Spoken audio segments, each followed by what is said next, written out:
Okay, Metal Friday. I think we need to move it to Friday because it seems to be a lot greener, a lot happier on Friday. Like we'll stop on Mondays. Like it just kills. Maybe we move it. I don't know. We might take a vote on that. Well, we're gonna put a poll out there. If you want Metal Monday, Metal Friday, or Metal Wednesday. Yeah, one of the three. Wednesday's a tough one, but Friday or Monday could be good. But maybe we move it. It's all about Friday. how you. Maybe on Fridays you could talk about how the week went, mm-hmm. versus trying to predict how it's gonna go. Yeah, then we can address what we saw all week. So we saw copper start screaming Wednesday. Yeah. And that's because of what the news out of China. I think for the most part, I think China came out and they lowered their reserve ratio on their banks, which is a way of stimulating the economy. And people are anticipating. I mean, the Chinese stock market's just been getting crushed. So they, I think they had, kind of announced a surprise, quote unquote, surprise stimulus where they're, going to, I think they're going to the old school playbook of investing in their infrastructure, which is pouring money into their economy, and but obviously on the required reserve ratio, whatever that is, allows people to borrow against less money, essentially. Okay. So, which is can be good on the commodity side. Allows people to maybe make a heavier bet on different commodities. So, I think that was a positive sign for the base metals. I think that was probably one of the bigger drivers, and we'll see. I mean, you're at 386 copper this morning, which is still not bad. I think I think it pushed 390, right? It got to 390. Yeah, at some point it got to 390. So we're still, which is good. We didn't lose a lot of gas off that, and so. It depends on how this market goes. I feel like this week has been fairly positive for, base metals. Aluminum still feels to be fairly strong, at least from a demand perspective, which is good.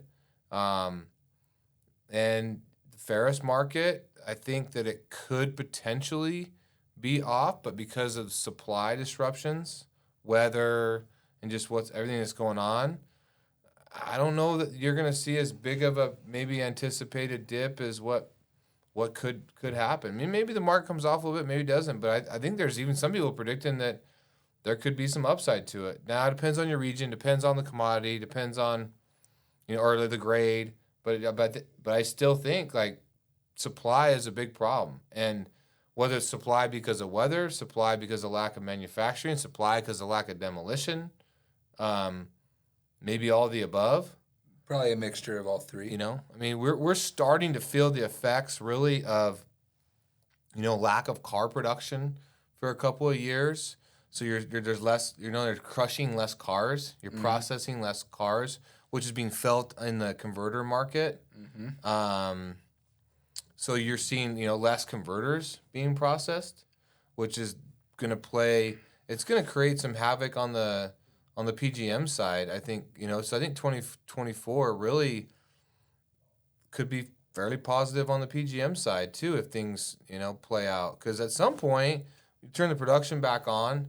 If the interest rates are still high, which less people are driving their cars longer, so there's just kind of a lot of kind of forces working against scrap flow. There's so much more to it than that just meets the eye. And that's what's very interesting. That's what we hope we can dive into and understand more and share with everybody so that everyone else understands it more. That's where we're open to having more and more guests that maybe understand it better than us. Oh, dude, there's so many people out there that understand it better than us, which is why we do so much podcasting, right? Like, the goal of doing a podcast isn't so I can get on there and tell you how much I know. The goal for us doing podcasts is so we can get smart people and ask them questions, right? A, I want to know, the origin of your story. I'm always curious, how'd you get in the business and why are you passionate about it, right? But B, I'm there's a reason why they're in that position. They know something that I don't know, which generally they probably know a lot of shit that I don't know. And so I want to be able to pick the brains of people that are smarter or have done more or have done something different that know things that I don't know. And I think that's why we do podcasts. Other than this one with you and me, we just two dummies talking about what we see in Idaho. We get friendly banter. Everyone loves it. That leads us right into, we just spent a week, part of a week up down in Houston. We made our way over to Louisiana, up to Alabama. We did some awesome podcasts. I'm really excited to share them. We did 3 or 4 in Houston. We did one in Louisiana, one in Alabama. And I learned a lot just sitting there listening. Yeah. And I learned a ton.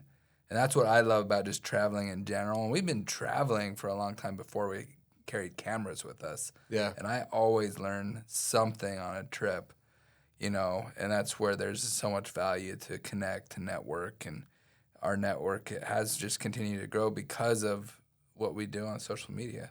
Absolutely. Absolutely. And it just helps us connect with like-minded individuals that are in, the same kind of industry. They may operate differently than us. They may, sell into different markets than us. They may, be a different part of the industry than us, whether they're, like our buddies down at Shearworks who are on the ferrous processing side, right? They don't own scrap yards, but they do process more scrap than most scrap yards, right? And then we were able to sit down with the folks at Colt and talk about tire processing, tire recycling.